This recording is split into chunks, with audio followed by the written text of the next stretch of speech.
Tole je navadna plastenka. Zdaj, ko sem izpil pijačo, je zame postala neuporabna. Ampak tole še zdaleč ni smet. Je polietilen teraftalat v takšni obliki. Zdaj bomo tole plastenko zavrgli in v njo vdahnili življenje v novi obliki. In to drugo življenje vdahnejo v slovenskem podjetju Itos na Kozini, kjer v eni uri predelajo kar 30.000 takšnih plastenk. Mi dobimo plastenke presortirane po barvah iz raznih zbiralnih centrov.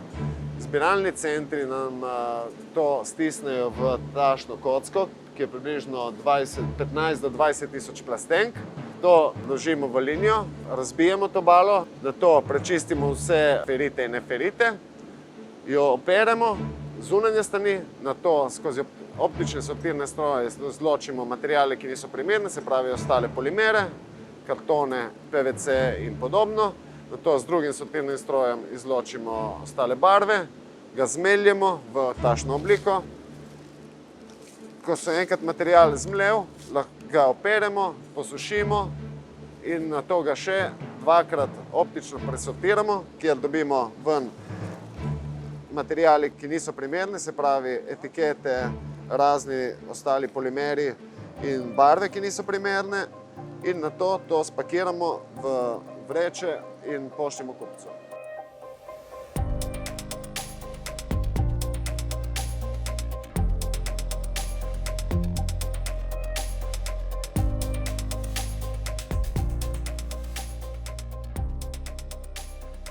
PET polietilen teraftalat je med najbolj poznanimi plastikami oziroma kar je največ na trgu. Ljudje to vidijo kot neko odpadek oziroma kot nek hudič plastičen, ampak ni tako. Plastenke se načeloma da reciklirati neštetokrat.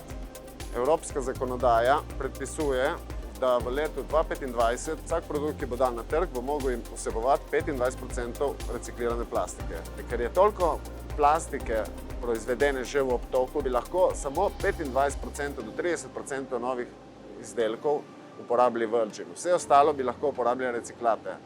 Zakaj? Ker imamo toliko dobre tehnologije danes, da lahko za reciklati pakiramo tudi embalažo, ki se uporablja za prehrambeno industrijo, pa tudi za farmacijo.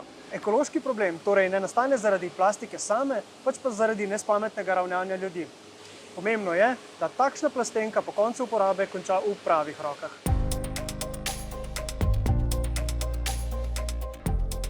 Reciklat uporabljamo že 20 let. Je zelo znana zadeva, predvsem v avtomobilski industriji. Pravijo, v avtomobilski industriji se PET polietilen teraftalat uporablja v največji meri za proizvajanje fibre. Fibra se uporablja za razna polnila, tepihe, zvočno izolacijo. Če dvigneš tepih, imaš tašno netkano tkanino, ki je samo drugačne barve, črne.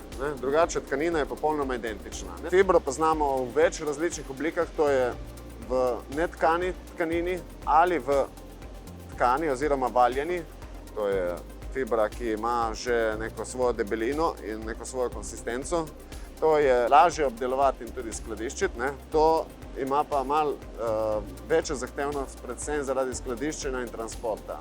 Netkana fibra pripljena tako, da se skozi ekstrudor, skozi zelo majhne odprtine, ekstrudira mikronitke, katere se pol kopičijo skupaj in iz katerih dobimo tako zvano netkano tkanino. To je postopek, ki je precej zahteven, predvsem zaradi čistoče recikliranega materiala, ki vpliva v veliki meji na to, da se te šobe zamašijo zaradi nečistoč v materialu.